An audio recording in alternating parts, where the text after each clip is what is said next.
Friends, AP ప్రజలకు అదిరిపోయే ఒక శుభవార్త అయితే చెప్పింది మన రాష్ట్ర ప్రభుత్వం.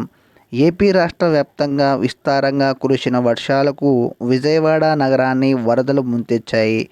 ఈ నేపథ్యంలో ప్రభుత్వ యంత్రాంగం మరో కీలక నిర్ణయం అయితే తీసుకుంది.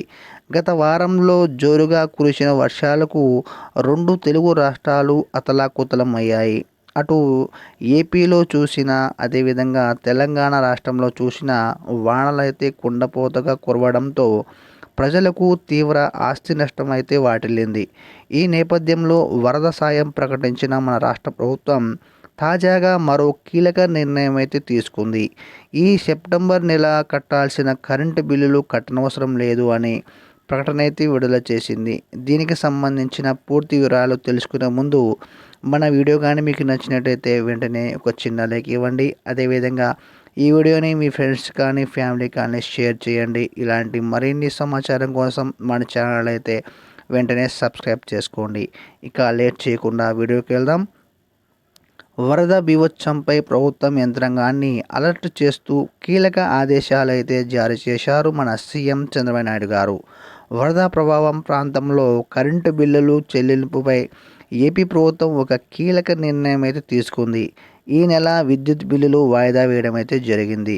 ఈ నేపథ్యంలో ప్రజలకు కాస్త ఊరటనిస్తూ ఈ నెల కట్టాల్సిన కరెంటు బిల్లు వచ్చే నెల కట్టవచ్చు అని అధికారులు తెలిపారు. అదేవిధంగా ఈ నెల కరెంటు బిల్లులు సగటు యూనిట్ల కింద లెక్కిస్తామని కూడా చెప్పడం జరిగింది. సో దీనితో పాటు వరదల కారణంగా పాడైపోయిన మీటర్ల స్థానంలో ప్రభుత్వం కొత్త మీటర్లను అయితే బిగించనుంది. ఇందుకు గాను ప్రజల నుండి డబ్బులు ఎలాంటి వసూలు చేయకూడదని ఉచితంగానే కొత్త మీటర్లు ఇవ్వనున్నారు మన రాష్ట్ర ప్రభుత్వం. అలాగే వరదల్లో నష్టపోయిన వాహనాల రిపేర్లు, ఎలక్ట్రానిక్ పరికరాల రిపేర్లు కానీ, గ్యాస్ కనెక్షన్ల రిపేర్లు కానీ, ఇలా ఏ రిపేర్ అయినా సరే ఒక రేటునైతే ప్రభుత్వం నిర్ణయించనుంది.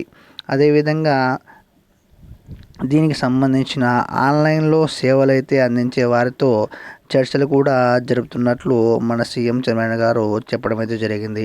సో ఇంతేనండి. ఈ వీడియో కానీ మీకు నచ్చినట్లయితే వెంటనే ఒక చిన్న లైక్ ఇవ్వండి. అదేవిధంగా ఇలాంటి సమాచారం కోసం మన ఛానల్ అయితే సబ్స్క్రైబ్ చేసుకోండి. థ్యాంక్ యూ ఫర్ వాచింగ్ అండి. నెక్స్ట్ వీడియోలో మళ్ళీ కలుద్దాం. అంతవరకు నమస్కారం.